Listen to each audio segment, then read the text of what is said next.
welcome back to the Barn Kitchen. Today in the Barn Kitchen, I'm canning green beans from my garden. If you're new to canning, green beans are one of the easiest things that you can can to start to learn with. The one thing that is essential for green beans though is they have to be done in a pressure cooker. You cannot do them in a boiling water bath. So you have to have a pressure cooker to do them, but other than that, they are super, super easy. I picked these yesterday and snapped them last night while I was watching TV. You take off both ends of the bean, and usually I break it in thirds or fourths, depending on how long they are, and then keep them cool until you can get around to canning them. Then basically all that you do is put them in a pot, cover them with water, and we're going to bring them to a boil and let them boil for about 5 minutes. Then remove this pan off the heat over to the table, fill my jars, and get the process of the pressure canning going. That's it, super, super easy. I would highly recommend if you want to start with something, if you're first new to canning, the green beans would be it. Just remember, it has to have a pressure canner. So anyway, I've got these going. I'm going to let them cook till they start to boil, and then I'll move them over to my table. I do have my pressure canner here next to me getting warmed up. It's got water in the bottom of it, and that's just it. In fact, I need to turn that down a little bit. And then I've washed lids and have them sitting here also. You no longer have to boil your lids, but I like to get them in water with just warm them up just a little bit before I use them. I feel like it softens the rims and makes them seal better. So that's what we're doing for right now. Just waiting for these babies to boil and ready to bottle them up. Okay, the beans have finished cooking, and I've moved them over here to the table. Got my jars out of my dishwasher, is where I always warm them up and get them hot. And we're going to start filling the jars with the beans. And you want to get as many as you can in there without packing it. I just kind of let them fall. And then you can also adjust it once you start adding the liquid and they start to float a little bit. But I do pints because it's just my husband and myself. If we have people over, I can always just open extra jars. I find if I put it in the quarts, for us, I end up wasting them. And I hate to do that. So I'm going to do a few of these and I'll show you. Let's just get those 3. And then we're going to add juice from the pot, the boiling juice, or it's just water.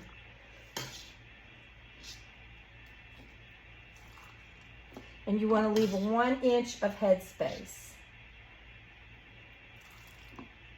That looks good.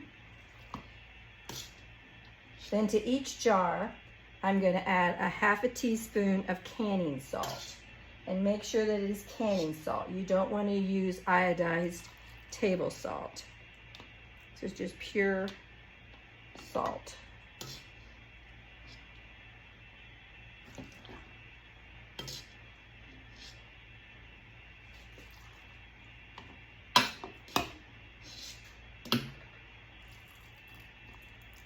Okay, now we're going to remove air bubbles with any kind of a non-metal spatula. They actually make a knife or a tool specific for this, but mine broke. So I'm just using the handle of a plastic spatula that I have. That looks good. Then you want to always wipe the rim of your jar. Actually, I want to put my salt in first. I'm getting ahead of myself. A ½ teaspoon of salt per jar. And you could omit the salt if you want. We just like the flavor that it gives. And then again, wipe the rims, add a lid, and a rim, and you just want to do it finger tight, and those jars are really hot. Finger tight. Go ahead and get these 2.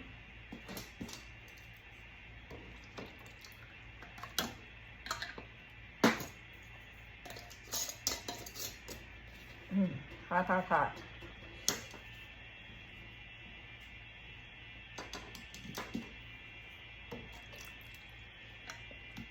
And now they're going to go into the canner while I do some more.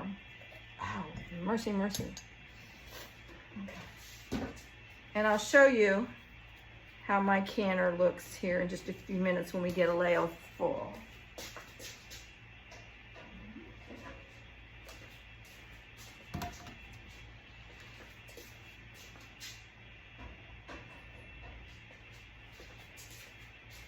Okay, I've got all the jars filled that I can for this load and put in my canner. I have a very large canner, so I'm able to stack it or top. I have 2 layers down here, and then the surplus is at the top. It'll hold 19 pints, which is what I've got in it. This is an All-American, and it's kind of pricey, but boy, I tell you what, it is a workhorse, and I highly recommend it. So now it's time to get the lid on. And with this one, you have to grease the rim. It doesn't have a rubber seal like many of them have. So I've just sprayed some oil, vegetable oil, on this paper towel, and I wipe it along the rim. And then I'm going to go in and fit the lid down. There's a little lock at the front. You want to center it, make sure it sits evenly, and then you just bring up these handles. Wait a minute, that one didn't go in there. Bring up these handles, and working side to side, you're going to balance out that crack that you see. You don't want it all the way down on the back, and you just kind of have to adjust them as you're tightening it all the way around and get it as even as possible.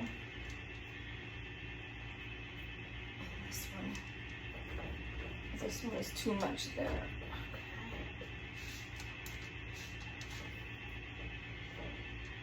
That looks good. And then we are going to turn it on high heat and wait till we have steam coming out this vent over on the side, and it needs to steam for 10 minutes, and then we will put our weight on at 15 pounds of pressure. And that's this little guy right here. Will sit right on there, but not until we have vented it for 10 minutes, and that's to remove all the excess air out of it. So we got it locked down, excuse me, and the heat up, and now we're just going to wait for 10 minutes till we got a steady stream. Here you can see the steam escaping, and I've set my timer. So once the 10 minutes is up, I will put the weight on, and then we will actually start to build pressure inside. I'm hoping you can see that. There's a better shot, but it's a nice flow. The timer just went off, so now it's time to add our weight. And we are going to be adding it with the 15 down. I wanted to show that to you. So you just slip it on there, and that's it. And now we will pretty rapidly start to see this pressure gauge go up. And once it reaches the 15 pounds of pressure, this is going to start to rattle, and that's when you start your timer. The pressure is just at 15 degrees, and we have takeoff. So now we've got the pressure achieved. We want to maintain that 15, and we're going to let it go for 20 minutes. But that's what it should look like and sound like for you. You do want to adjust your heat though, so it's not solid. It should rattle 3 or 4 times a minute. So I'm going to turn down the heat just a little bit.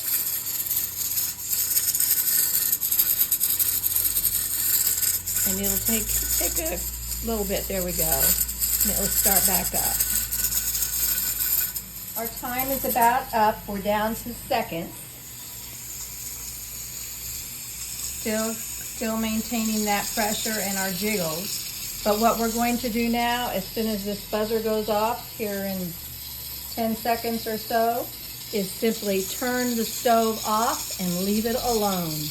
You do not attempt to remove that lid until this pressure gauge has went back to 0. Okay, so there's our time. Turn off the stove, and it is done for now. When that pressure gauge goes back to 0, then we can take the lid off and remove the jars. But until then, we just let it sit and leave it alone. And it's going to take some time. I'll time it and actually let you know how long. But it's well over an hour. More later. It's been a couple of hours, and we are at 0 on the pressure, so it's now safe to open up the pressure cooker. So I'll get that open and show you what we've got here. I'm back in the barn kitchen to finish up the green beans. It's actually the next day.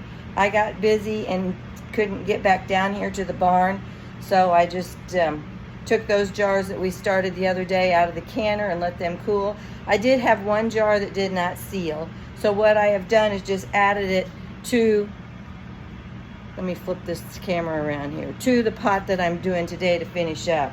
Also, I kind of want to explain the hat. I'm going through chemo right now for breast cancer, so I have no hair, hence the hat. And I had my wig on the other day. Well, I decided it's just time to get real, and I'm here at home, nobody's around, and probably most of you I'll never see in my lifetime. Anyway, that's the reason for the hat inside. So I'm going to finish up this batch today. I'm not going to take you through the whole process that I did the other day, but I will show the jars as they're coming out, as I promised the other day. And hopefully we can hear some pings of sealing in the process too. So let me get these going and I will get back.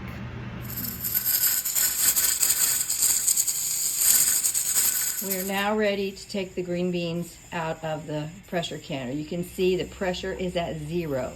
You never, ever, ever want to attempt to take off this lid until that pressure is 0. I can still hear a little bit of steam escaping, but once I take off this gauge, that's gonna all go away. So let me get that.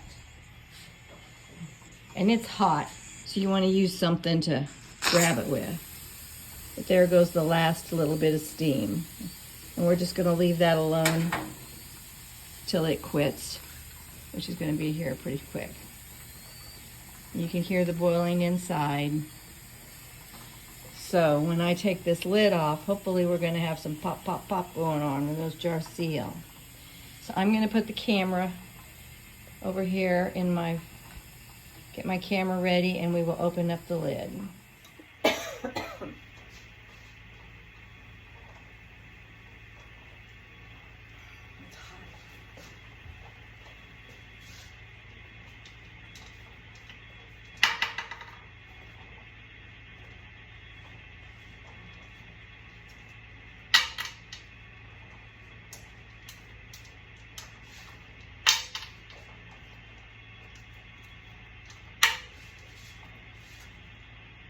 And you want to keep your face back when you open up this lid because it is hot in there.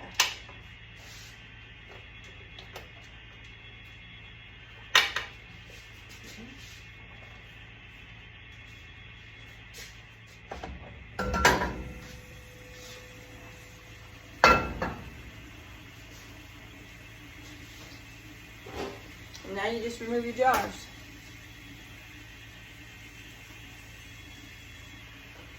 And you can see this one, I have 3 layers.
I went one.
Music to my ears.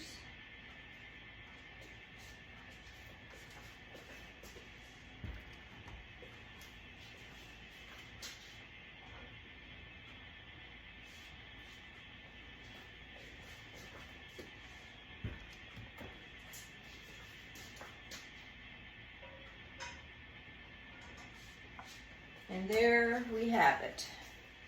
One more jar and it's done. Green beans for this section. I ended up getting 36 pints altogether.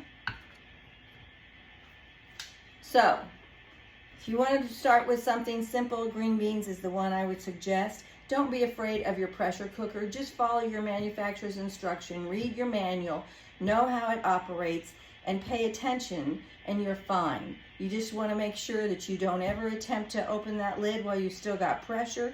Make sure that your lid's sealed when you start. Watch your gauge, and you will be fine. I use mine all the time. I've never had any issues with it. Anyway, thanks for watching this video. If you enjoyed it, I would hope to see you subscribe to my channel, and have a wonderful rest of your summer. Next up, we're going to be canning potatoes. Ah, another jar. Yay! Thanks.